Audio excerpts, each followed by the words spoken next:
నేను ఎక్కువ కాలం బతకనండి. ఏమండి, ఒకవేళ నేను పోతే ఏడుస్తారు కదండి. నీకు ఆ డౌట్ ఎందుకు వచ్చింది? అసలు మన పెళ్ళయ్యాక నేను ఎప్పుడైనా నవ్వానా? నేను పోతే మీరేం చేస్తారు అంటున్నా. నువ్వు ఉన్నప్పుడు మాత్రం నేనేం చేశాను, పోయిన తర్వాత ఏమైనా చేయడానికి? అది కదండి, ఎవరినైనా పెళ్లి చేసుకుంటారా? రాజ్యం ఒకసారి నిన్ను పెళ్లి చేసుకున్నాక భార్య అంటే ఏంటో తెలిసాక మళ్ళీ ఇంకో పెళ్లి చేసుకోవడం అంటే నేను ఏమన్నా చంద్ర టీంలో సత్తిపండు అనుకున్నావా, వెంకీ టీంలో జీవన్ అనుకున్నావా? మీరు వయసులో ఉన్నారు, తొందరపడి వేరే వాళ్ళని ఎవరినైనా పెళ్లి చేసుకుంటారు. రాజ్యం పాలు కావాలంటే గేదెనే కొనుక్కోవాలా? పాలు కొనుక్కున్నా సరిపోద్ది కదా. నాకు ఎప్పటికీ నా స్థానం నా పక్కన నీదే, ఇంకెవరు నా పక్కన ఉండటానికి లేదు లేదు లేదు. నేను ఇక్కడున్నానండి. ఓహో, ఇక్కడ ఉన్నావా? నా పక్కన ఎప్పుడు నీ స్థానమే, ఇంకెవరి స్థానం ఉండటానికి లేదంతే. ఇక్కడున్నాను. ఆ వేలు ఒకటి నువ్వే తిప్పుతుండే, ఆటోమేటిక్ అటు వెళ్తుంటది అప్పుడప్పుడు అది. ఇక నేను బతకనండి, నేను పోయేలా ఉన్నాను. ఒకవేళ నేను పోయిన తర్వాత మీరు మర్చిపోకుండా పక్కింటి సుబ్బలక్ష్మి గారు గ్లాసుడు కందిపప్పు పప్పు తీసుకుంది, అది మర్చిపోకుండా అడగండి. నీ ఆడాలు మారరే, ప్రాణం పోయినా పర్లేదు కానీ పక్కింట్లో గ్లాస్ కందిపప్పు బాగూడదు మీకు. చచ్చేటప్పుడు కూడా కందిపప్పు. ఇప్పుడే పావులేవే, నీకు దండం పెడతా లోపలికి పో. నువ్వు చచ్చే లోపల నన్ను చంపేటట్టున్నావు. మా ఆవిడండి ఎంతో ప్రేమగా చూసుకునేది, ఇక గంట 2 గంటలో బతుకుద్ది. నాకేమో అసలు నా పరిస్థితి ఎలా ఉందంటే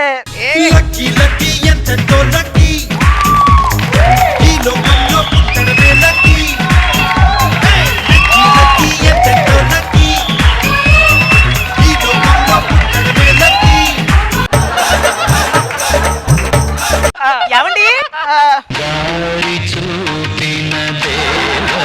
మీరు బాధపడమాకండి. డాక్టర్ ఇప్పుడే నాకు ఫోన్ చేశాడు, రిపోర్ట్స్ మారిపోయినాయి అంట, నాకేమి జబ్బు లేదంట. ఇప్పుడు మాట్లాడండి.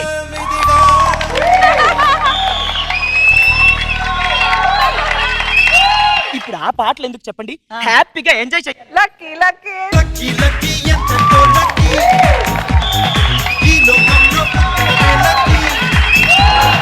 ఏంటి ఇంకా అలాగే నిలబడ్డారు? లోపలికి వెళ్ళి ఏదైనా పని చేసుకు సావండి. ఇప్పుడు దాకా తడివేలాగా వీక్ గా ఉంది, ఒకసారిగా ఒడివేలాగా వాయిస్ పెంచిందేంటి?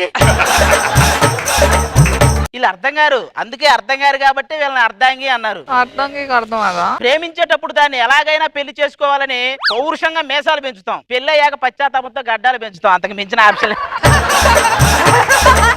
అయ్యారు ఏంటంటే వాళ్ళ ఎంత ఆనందంగా ఉన్నారు. కూర్చో.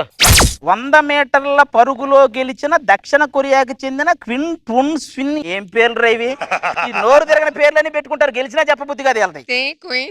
అమీర్పేటలో ధర్నాకి దిగిన ఆర్పీ టీంలో రాజమౌళి, సుధీర్ టీంలో సన్నీ. వాళ్ళు ఎందుకండి అక్కడ ధర్నా చేస్తాం? అదే ఈ 104, 108 లాగా టీ అంబులెన్స్ అని పెట్టి తాగుబోతులందరినీ ఇంటి దగ్గర దింపాలంట. ఏమండి, చెప్పడం మర్చిపోయాను, నిన్న మీ బ్లూ షర్ట్ ఇస్త్రీ చేస్తుంటే కాలిపోయిందండి. ఆల్రెడీ అలాంటిది నాకు ఇంకోటి ఉంది కదే. తెలుసు, అందుకనే దాంట్లో సగం మొక్క కత్తిరించి దీంట్లో వేసి కుట్టేశాను. అదేంటి పేస్ట్ తింటున్నావేంటి? అబ్బా, ఇది మామూలు పేస్ట్ కదండి, దీంట్లో ఉప్పు లవంగం అన్ని ఉన్నాయండి. ఎందుకు బియ్యం కూడా కలిపి బిర్యానీ చేసుకుని తిను. భార్యల్ని గ్రిప్ లో పెట్టుకునే ట్రిక్ ఏదో తెలియాలరా మనకి. నాకు బాగా తెలుసులేండి, మన కిటికీలోంచి మొత్తం చూసా, మంచి గ్రిప్ గా కాళ్ళు పడుతున్నారులే మీ ఆవిడికి. ఫస్ట్ వాళ్ళకి కాళ్ళు పట్టడం బాగా అలవాటు చేయాలి, ఆ తర్వాత కాళ్ళు పట్టించుకోవడం కోసం వాళ్ళు మన కాళ్ళు పట్టుకుని వేడుకునేలా చేయాలి.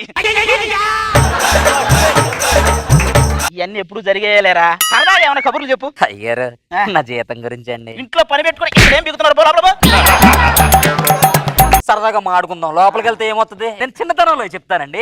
చిన్నప్పుడు ఇసుకలో మేము రైలాట ఆడుకునే వాళ్ళం అండి. బాబు నేను కూడా రైలు ఎక్కండి, రైలు ఎక్కండి. నిజం ట్రైన్ అనుకుని వచ్చినట్టుంది. పెళ్ళామా? నా పెళ్ళామా? పెళ్ళాం కదరా, నా పెళ్ళాం అంట. అదేంటండి పిచ్చి పిచ్చిగా మాట్లాడుతున్నారు? కళ్ళేమో లోపలికి వెళ్ళాయి, పొట్టేమో పైకి. చాలు, ఒకసారి దగ్గరగా మొహం పెట్టి చూడండి. ఒక్కసారి చూస్తే మర్చిపోయే ఫేసా, మాంత్రికుడి చేతిలో పుర్రె బొమ్మలాగా ఉంటావు. కనీసం మన ఇద్దరు పుట్టిన సంతానం చూడండి. అడవిలో ఎలుగుబంటికి ఏనుక్కి పుట్టిన అక్రమ సంతానం లాగా వీడు మన సంతానం. వీడు అదేంటండి అలా అంటారు? కొద్దిగా స్పెషల్ గా పెంచాను అంతేనండి. స్పెషల్ గా పెంచావా? పిల్లాడు పులిలా పెరగాలని జూలో జాయిన్ చేసిందంట నీలాంటిది, అలాగే ఉన్నాడు వీడు. ఏంటండి, ఏం జరుగుతుంది? ముందు ఆయన భార్య నేనుండగా ఇంకో దాన్ని పెళ్లి చేసుకుంటావా? కొవ్వొత్తే వెలిగించలేని వాళ్ళు ఆంతర వెలిగించాడంటే నువ్వు నమ్ముతావంటే? మా అయ్యగారిని మీ ఆయన అంటున్నావు కదా నువ్వు, దానికి ఏమైనా ప్రూఫ్ లో ఉంటే చూపించు. ఎందుకు లేవండి, ఆయన ఎడం చేతి మీద 5,000 ఉంటే బాగా చూడండి.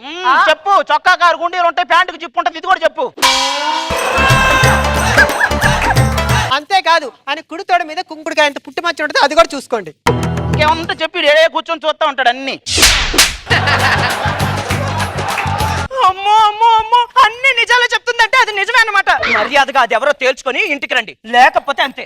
మీరేంటో నాకు ఇలా తగులుకున్నారు, మిమ్మల్ని ఇప్పుడే వదిలించుకుంటారంటే చెప్తా. ఏమండి నా పోటేస్ట్ అంటే భయం అండి. ఇంటర్ చదివేటప్పుడు 6 జాంకాయలు ఉన్న బాక్స్ కొట్టేశానండి. అప్పుడు 6 రోజులు నన్ను జైల్లో వేశారు. నువ్వు బఠానీలు బాక్స్ కొట్టేయాల్సిందే, ఇప్పటికీ అలాగే ఉండేదండి. డీసీపీ దొరబాబు డివిడి దొరబాబు అని పెట్టుకోవాల్సింది. ఏంటి కేసు? ఇది ఎవరితో నా దగ్గర వచ్చి మావిడ అని చెప్పి కొడుతుంది సార్. అది సార్ ఇతను మా పక్కింటోడే సార్, ఖచ్చితంగా అమ్మాయిని ఇతనే మోసం చేసి ఉంటాడు. రంగారావు గారు మీరు కూడా దొరికావురా.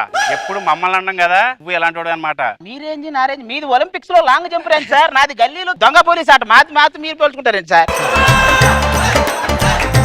సార్ ఇతను ఎలా చెప్తే వినడు. నోట్లో గుడ్డ పెట్టి కుక్కితే అప్పుడు నేరం బయటపడుతుంది. నోట్లో గుట్టలు కుక్కితే నేరం బయటికి రాదు, నేపాల్ లాంగ్వేజ్ బయటకు వస్తుంది. వా వా వా అని. వీడితో నిజం ఎలా చెప్పించాలి నాకు తెలుసు. నిజం చెప్పరా. డాడీ నాకు కోన్ ఐస్ క్రీమ్ కావాలి. ఇది జీకరా సార్? అది కాదు సార్, నేను చెప్తున్నాను కదా సార్, నిజంగా అది మా ఆవిడ కాదు సార్. ఓయ్, నాకు ఆడవాళ్ళ భద్రతే ముఖ్యం. ఈ కేసు చాలా డీప్ గా ఇన్వెస్టిగేషన్ చేయాలి. ఆడవాళ్ళ భద్రత గురించి మీరు ఇన్వెస్టిగేట్ చేయటం ఎస్వి కృష్ణారెడ్డి గారి సినిమాలో ఆర్జీవీ రీమేక్ చేసినట్టే ఉంటది. పదండి సార్. కేసు పని మీద కూడా వచ్చి ఏంటి సార్ ఈ ఫోన్ బాగోతాం? ఆయన అంతే సార్, లారీ కాలు మీద నుంచి వెళ్ళినా జేబులో ఉన్న ఫోన్ మీద నుంచి వెళ్ళలేదా ఆనందపడే టైప్. ఆయన గురించి ఏం చెప్తారులే. ఈవిడ మా ఆవిడ సార్. మరి ఈవిడెవరు? ఆయన పెళ్ళానండి. ఇదేదో నాకు డౌట్ గా ఉంది. ఒకసారి నువ్వు వెళ్ళరా అమ్మా. ఇప్పుడు మీ ఆయన ఆఫీస్ నుండి వస్తున్నాడు, నువ్వు మీ ఆయన కోసం వెయిట్ చేస్తున్నావు. ఇప్పుడు మీ ఆయన వచ్చాడు. ఫర్ సపోజ్ నేనే మీ ఆయన అనుకో, ఏంటి శాంతం? ఏంటి ఆఫీస్ లో ఎవరితది? ఆఫీస్ లో ఎవరితా? నేనుండగా ఆఫీస్ లో ఎవరితది? నేనుండగా ఇంకో దాన్ని ప్రేమిస్తావా? ఇదొద్దు. ఇప్పుడు ఇంకొకటి, నేను ఇంట్లోనే ఉన్నాను, నువ్వు ఇంట్లోనే ఉన్నావు. ఏంటి శాంతం? ఏంటి ఈ రోజు విశేషాలు? ఆఫీస్ కి ఏంటి లేట్ గా వస్తున్నారు అని ఈ మధ్యన ఫోను. ఫోన్ చేసింది అది. అదే ఎంతసేపు నేను ఉంచుకో- ఇది వద్దు, ఉండు. నువ్వు వెళ్ళరా. మీ ఆయన ఆఫీస్కి వెళ్ళాడు, మీ ఆయన కోసం వెయిట్ చేస్తున్నావు, మీ ఆయన వచ్చాడు. ఇప్పుడు ఏం చేస్తావు? నేను ఎవరి కోసం వెయిట్ చేయనండి, ఎవరైనా నా కోసం వెయిట్ చేయాల్సింది.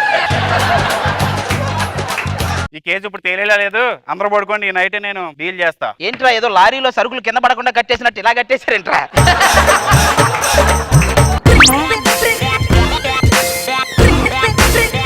శాంతి శాంతి పరదేశీ శాంతి పరదేశీ ఏంటిది? ఇది నా సెకండ్ సార్. ఇంకెన్నాళ్ళు ఇలా రహస్యంగా నడిపిస్తావు, నాకంటూ ఒక ఫ్యామిలీ కావాలి అంది సార్. అందుకే మీ ఫ్యామిలీ అప్పగించాను సార్. ఇప్పుడు దీనికంటూ ఒక ఫ్యామిలీ ఉంది, నేను ఎలాగో పక్కింట్లోనే ఉంటాను. నీ కంఫర్ట్ నువ్వు చూసుకున్నావు అనమాట. వాడు చెప్పాడు అనుకో, నువ్వెలా వచ్చావే? నాకు ఎవరైనా ఓకేనండి, కాకపోతే ఫ్యామిలీ కావాలంతే. ఏమే ఒక్కసారి మొత్తం ఒకసారి తగులుకు, రోజు నన్ను తగులుకుంటావు చూసావా ఆ స్టైల్లో?